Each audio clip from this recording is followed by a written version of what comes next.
everyone.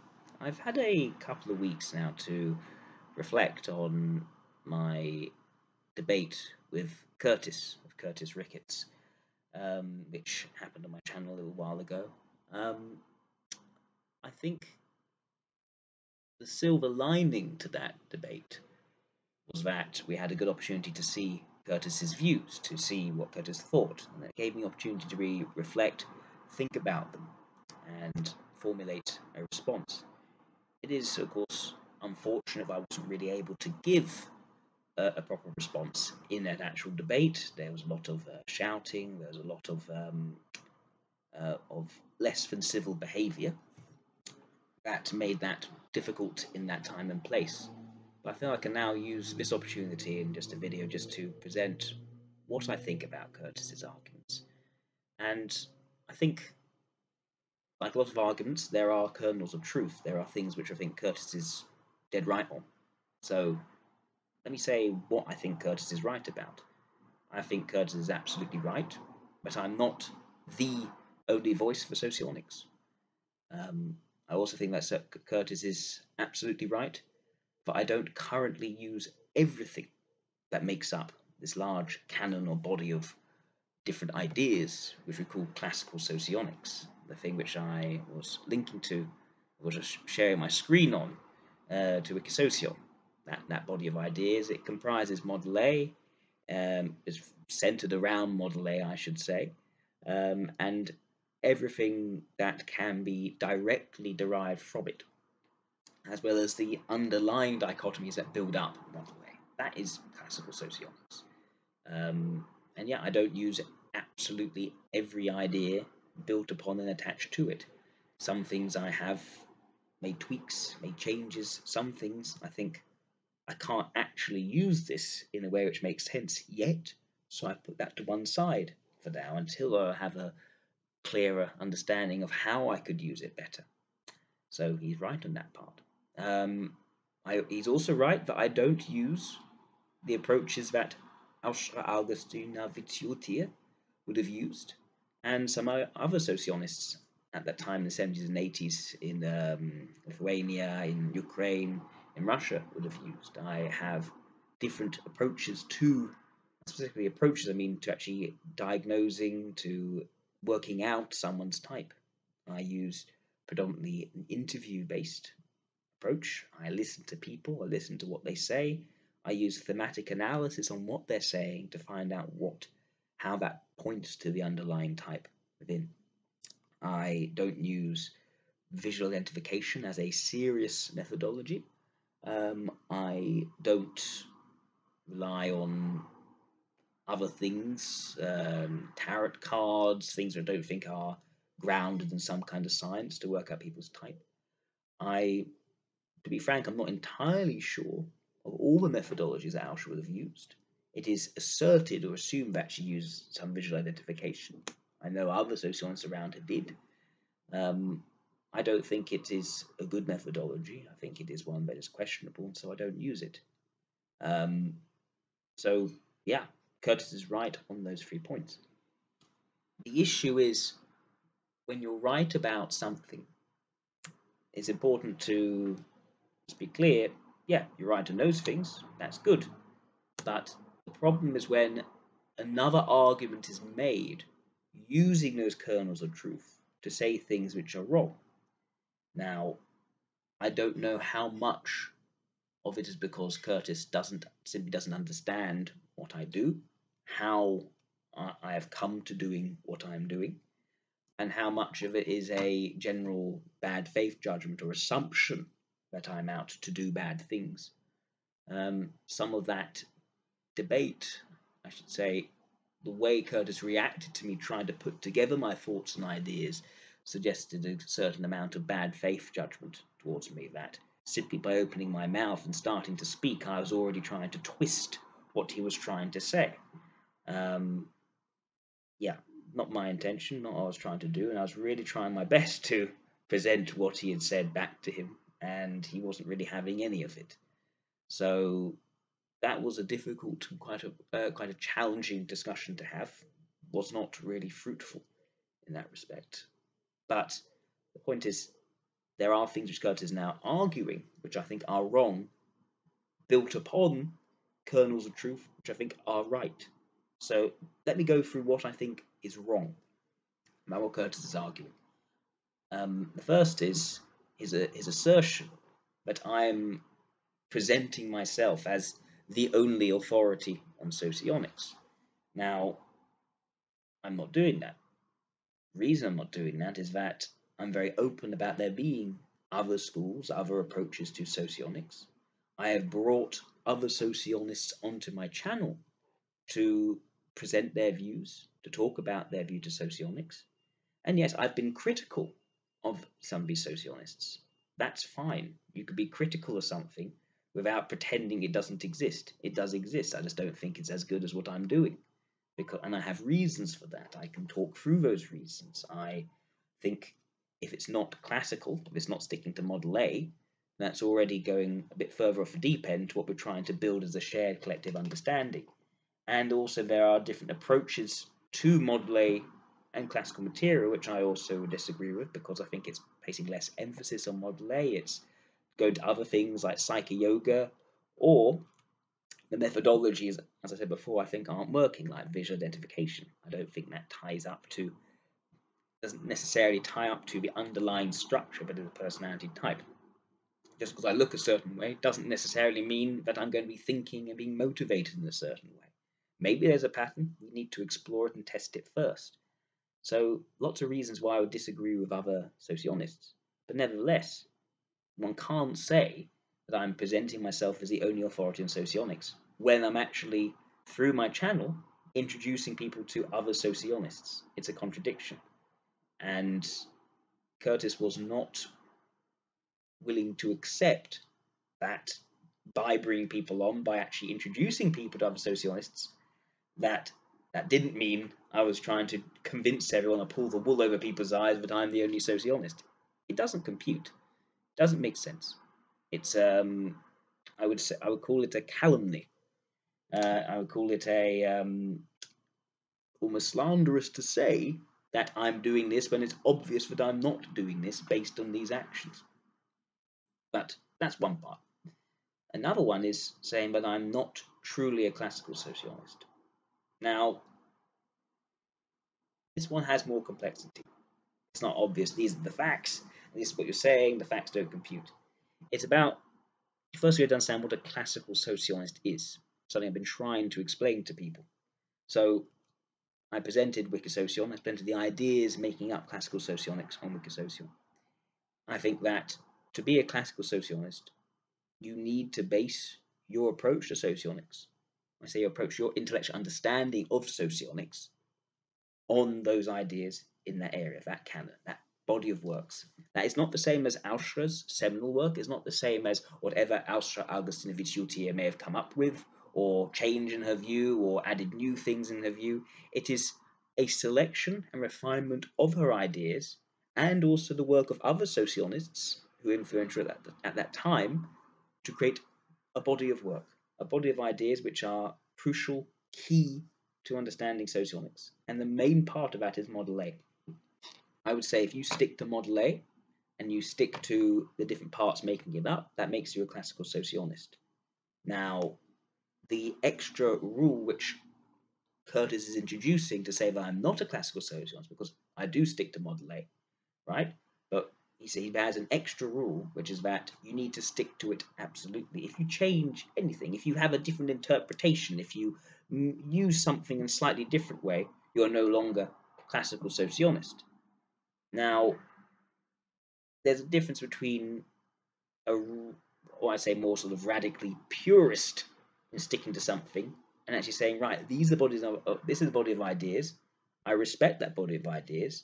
I can also see where it can actually be made to work properly rather than not work properly. There's an assumption that classical socionics, if treated verbatim exactly every single idea making it up, you'd actually have a working typology. I would say that you don't. There are parts that contradict with one another because of someone somewhere has written down a definition or written down a set of behaviors associated with that dichotomy, which then directly contradicts the underlying dichotomies making it up. So an example is looking at, say, strategists versus tacticians. So this is a Raynian dichotomy, strategic versus tactical.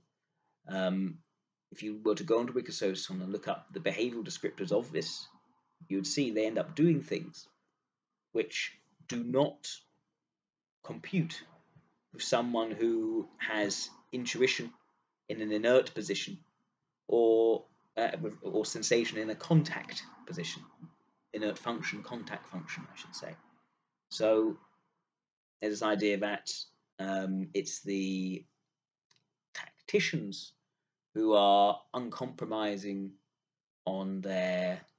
Is that right? There's the idea that one is uncompromising on their goals, and the other is uncompromising on their methods. And the one which is uncompromising on their goals is seen to be the one with, it is seen to be the types which have inert sensation, and the ones which are uncompromising on their methods are the ones which have inert intuition.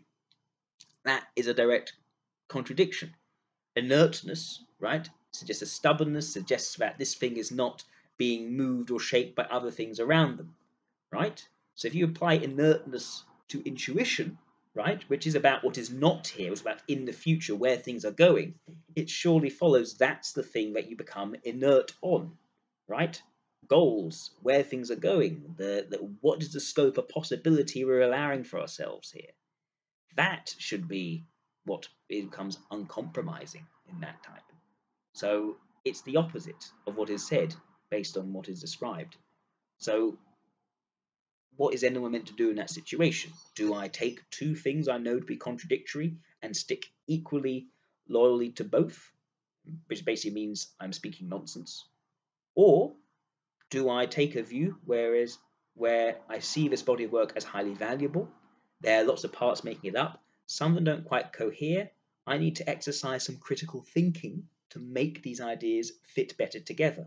If something is clearly sticking out, I need to find how to put it and work it in to make it work well, to make it a coherent system which unlocks the greatest potential for the people around me.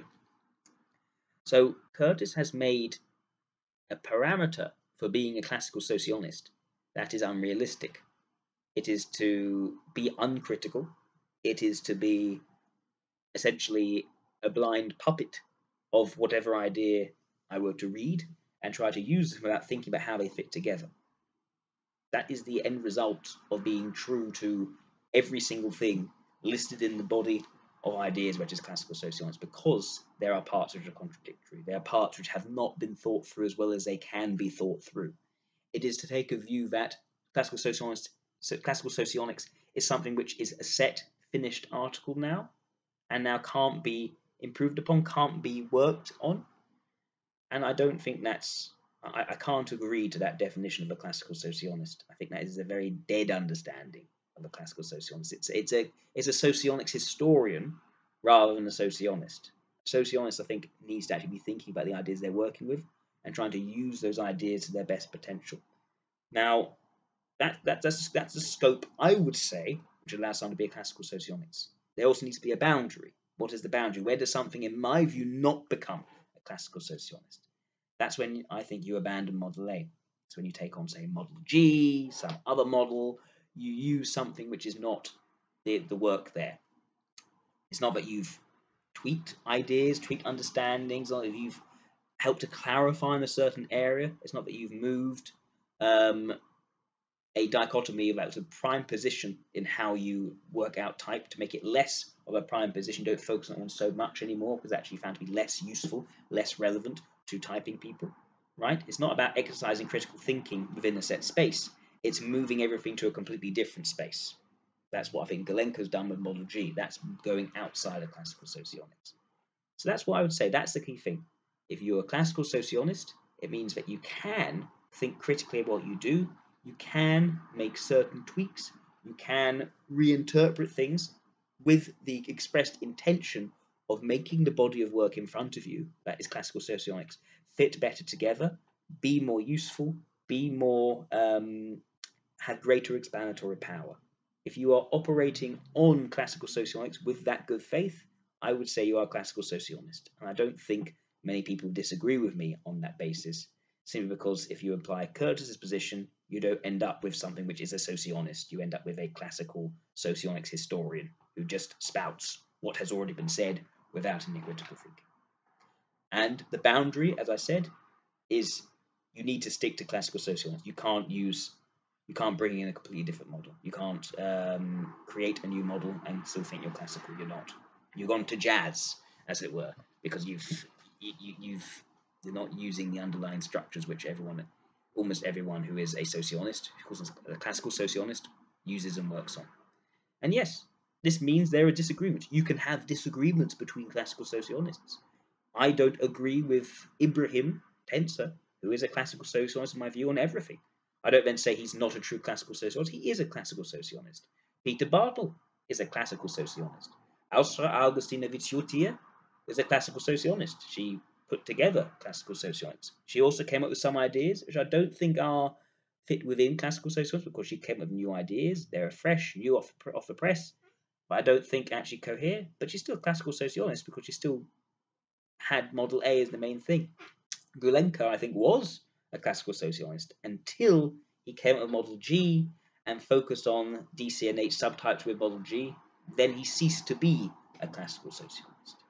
So there are boundaries here. It's not, if you deviate slightly, it's not like you suddenly cease to be one. You have to go quite far away to actually having a clean break from the model which you're working on. That's my view of what a classical socialist is. And I think I've articulated fairly what Kurtis's view on a classical socialist is, because at no point did he suggest to me there was a viable leeway to exercise around this. So I can only assume that means it has to be exactly the same. He compared being classical socialist to being like a classic, Ford Mustang, something like that. Well, yeah, the idea for a classic Ford Mustang, it has to be exactly the same because it's the values in it representing the original thing as closely as possible. That's because that's a car. That's because it's meant to be vintage, rather than an evolving system which we are trying to make into the best form possible. The Ford Mustang, you can't improve on the Ford Mustang. That's the whole point of the Ford Mustang, the classic model. It's not there to be improved. Socionics is there to be improved. It's not a dead system. It's a living, thriving, working system. It's not like the Constitution. It's not like a set of laws where that's how it was fought then, that's how it must always be. This is a theory, something which we're working on to make something better. And theories can change. We test things, we look at things, we think about them from a slightly different angle, and we discover something doesn't quite make sense. We have an obligation to make that tweak, to make that reinterpretation and communicate and be open about that being a tweak, which is what I have been doing. I have been open about where I've made these changes. I can talk about them. I have talked about where my ideas come in, when I've come up with something a bit new that's still within this acceptable boundary. So, yeah, I don't think it's right to say that simply because I do not use everything that makes up classical socionics, that I'm not truly a classical socionist. Kurtis also went further to say that I don't use some of the core things like extrovert, introvert, rational, irrational. This is also what I think this is more of a misunderstanding rather than simply bad faith. Maybe some bad faith can go into this, but I think I do use extrovert and introvert, rational, irrational. It's key to Model A. It just doesn't factor in as heavily into my approach to working out type because I understand the rules under which extrovert and introvert becomes relevant and rational irrational becomes relevant to showing something which shows up in a person that I can then type. So how do I use extrovert and introvert, rational irrational? Well, looking at Model A, we can see that an extrovert is a type which has extroverted information elements in all their bold functions and introverted information elements in all their cautious functions. It swaps around for an introvert. When we talk about someone who's rational versus irrational, well, a rational type is someone who has rational information elements in all their accepting functions and irrational information elements in all their producing functions. Now, sometimes I like to call it demanding, supplying, rather than accepting, producing. I'm trying to find the words to really describe this thing, this dichotomy, which is there. It does exist, and I'm respectful of that dichotomy. But the point is, irrational, rational, it is there. It is in my understanding of socionics, and I do look at that. But when it comes to working out someone's type, I have not found rational, irrational to be very helpful when picking apart the most salient pieces of information to most effectively work out someone's type. So I can refer back to this type being a rational type versus an irrational type. I can explain also what it means. So why is an ILE irrational and LIE why is an ILE irrational and an LIE rational? Well, ILEs are predominantly about the coulds, the possibilities, expanding the possibilities for the sake of possibilities. Now, possibilities, that is a perception. That's not a judgment. It's an irrational piece of information, not a rational piece of information. And that's a leading function for an ILE. If you go to other places, go look at a superego block, an ILE, right? They see the threat. They see the use of force first. And then they have to engage introverted ethics to handle said force, which doesn't then work. At each point, the perception comes first. That is the thing which is identified as being the need, the present thing to deal with, or opportunity to pursue, idea to explore, and then a rational function is brought in to help fulfill that leading function, extrovert intuition, right? Introverted logic comes in to help explain, to categorize, to make sense of the possibilities which are being explored for their own sake. Go into superid, right? The suggestive function of an ILE is introverted sensation. Again, irrational. So the main need is to create that harmony, that flow, that balance in the day-to-day sensory environment. And in support of that, the ILE is engaged in a great deal of emotive expression to try and build things up, to buoy things up, to get people happy, to get a positive mood, for the sake of the introverted sensation. Right? So rational and irrational is definitely relevant in how I'm understanding the type. It's just hard to pick out what's being done in service of what when you're talking to someone. It's easier to see the values, it's easier to see the strengths in my experience. Look at an LIE, on the other hand, a rational type, right? Extroverted logic is coming first. So they're not purely dedicated towards this vision unfolding in the way which an ILI or an IEI especially is likely to do. Instead, it's about how can I improve things to be as effective as possible. How I'm looking at the facts, I'm taking the facts, how can I make this more useful? How can I improve this? That is the main focus. And if you go into other areas, an LIE sees mood, sees extroverted ethics in their role function, they will react to that and try to, create enough of a mood to not fall off the wayside, to not lose popularity at the point where suddenly they can't achieve the things they want to do in the extroverted logic space. And introverted sensation is the thing which is called upon to help with extroverted ethics and fails because it's a vulnerable function. Right? It's not, again, accepting and producing are actually quite important for seeing how what is done in service of what else, and vice versa. It's important. That's how rational and irrational is used, how I use it, I should say, in how I understand sociologics. Comes to extrovert and introvert, talking about bold and cautious, right? Bold and cautious shows up all the time in how I work at people's types. So I'm looking for what's most clear, what's most apparent, what's most overt about a person. That is the thing which should align as their bold functions. And if it's extroverted things which are showing up the most, they're an extrovert. If it's introverted things which are showing up the most, they're an introvert. And to make that easier, because it's not always absolutely clear, you look for the clearest parts. What are the clearest parts? They're going to be the evaluatory functions that are bold. So what are those? That's going to be your leading function. That's also going to be your demonstrative function. And also the evaluatory functions which are cautious are also going to show up in that they are absent. Their absence will show up. So what's that going to be? Those are going to be the suggestive function and the vulnerable function. So yeah, I am using extrovert and introvert and rational and irrational, but I'm using them with nuance. I'm using them with an understanding of how these things fit into the overall Model A system. I'm not just taking this thing, rational and irrational, and irrational type is this, and irrational type is this, and this is how you look at it. Because I think that is a simplification of the ideas that are being put forward. And yes, Alshra may have used rational and irrational in that way, looking at cycler teams and schizo teams. But I think there's more nuance here. And using my critical thinking as a classical sociologist, I can disagree on how that approach worked. And I can say, actually, I think this thing, which is an important thing as part of the model, needs to be looked at in this way, in these contexts with these approaches, with nuance. That is how an idea, a theory evolves, how different people contribute to the theory. In the same way, you have schools of thought in all other areas. In philosophy, you have empiricists or rationalists or phenomenalists, and they always have something which ties them together to make them phenomenalists or empiricists. And they also have different ideas within that, but they still are put in that category for a shared reason. I'm still in the category of a classical sociologist for the reason I given before. I stick to Model A. But I also have my own ideas around that system, that I use and apply because I believe they are better and lead to better results. So that's how I use this stuff. This is why I'd say Kurtis is right to say I'm not the only voice of sociologists.